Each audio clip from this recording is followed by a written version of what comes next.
ఉద్యోగం నుంచి 58 ఏళ్ల లోపు ఎన్ని ఉద్యోగాలైనా చేయొచ్చు.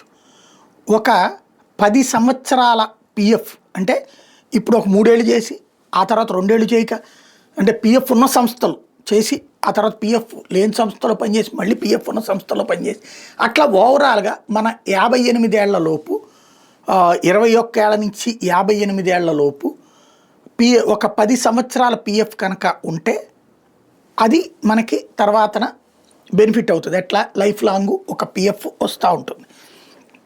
అలాగే ఈ 58 ఏళ్ళకి ఈ పిఎఫ్ అమౌంట్ బల్క్గా తీసుకోవచ్చు. కాకపోతే నాలాంటి వాళ్ళకి ఫైనాన్షియల్ డిసిప్లిన్ కాదు, అవసరం. ఇప్పుడు ఫర్ ఎగ్జాంపుల్ నేను 96లో సిటీ కేబుల్లో చేశా, 5 ఇయర్స్ చేశా, 2000 దాకా చేశా.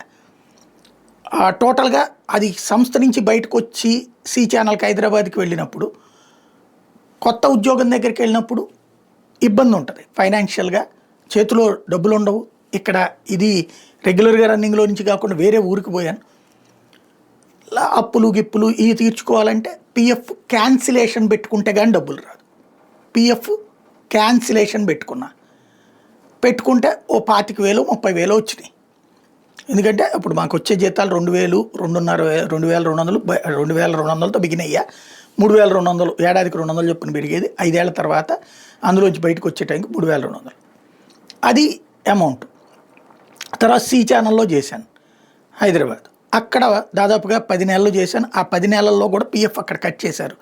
ఇది అది కలుపుకోవచ్చు అన్నదానికి చెప్పేవాళ్ళు, కానీ మనకి అది ఆఫీసుల చుట్టూ తిరిగే టైము తీరిక లేక వదిలేసి ఇది మాత్రం తీసేసుకున్నాను కదా ఆల్రెడీ. ఇంకా దాంతో అక్కడ దీన్ని కలిపే కాన్సెప్ట్ లేదన్నది అయింది. అక్కడ తర్వాత తేజాలో చేశాను. తేజాలో చేసినప్పుడు మళ్ళీ పిఎఫ్ అక్కడ ఉంది.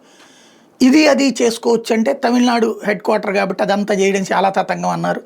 ఇక వదిలేసా. దాంతో ఇక్కడ స్లిప్ తీసుకెళ్ళి ఇక్కడదేమో శాంతం వదిలేసాను. సి ఛానల్ దాదాపు 9-10 నెలలు చేసింది. తేజాలో 3 ఏళ్ళు చేసిన తర్వాత TV9కి వచ్చినప్పుడు మళ్ళీ అప్పుడు ఫైనాన్షియల్ ఇవన్నీ క్లియర్ చేసుకుని 30,000 40,000 వచ్చినాయి 3 ఏళ్ళకి గాను డబ్బులు. అట్లాగే లెక్కలు ఎప్పటికప్పుడు పిఎఫ్ క్యాన్సిల్ చేసుకోవడం డబ్బులు.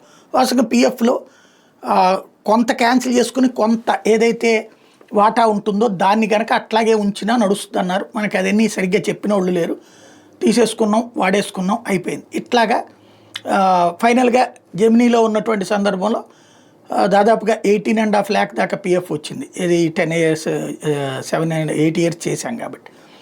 అది తీసుకొచ్చి ఇంటి లోన్ క్లియర్ చేసుకుని, అంతకుముందు ఇంటి లోన్ ఉండేది, హౌసింగ్ లోన్ జెమినీలో ఉన్నప్పుడే తీసుకుంది, అది క్లియర్ చేసేసుకున్నాం. అంతకుముందు TV9 డబ్బులు అట్లాగే తీసేసుకున్నాం. ఇట్లా అప్పులు పట్టడం క్లియర్ చేసుకోవడం అట్లా.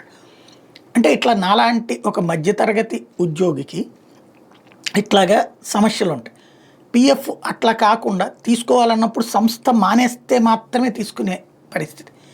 అలా కాకుండా సంస్థలో ఉండగా అయితే తీసుకునే అవకాశం ఉండదు. కాబట్టి అప్పులు ఏదైతే ఫంక్షన్లు ఉన్నా లేకపోతే హాస్పిటల్ పాలైనా డబ్బులే కదండి వాళ్ళ రోజున. యాడ్ నుంచి వస్తే డబ్బులు ఎవడిస్తాడు? రాత్రి పగలు చించుకుంటా అదే ఉంటుంది. అందులో పిఎఫ్కి వెళ్తూ ఉంటుంది. అట్లా తీసుకునే అవకాశాలు ఉండేవి కాదు. అందుకని సంస్థ మానేసినప్పుడు దొరకగానే తీసేసుకోవడం జరిగిపోయింది.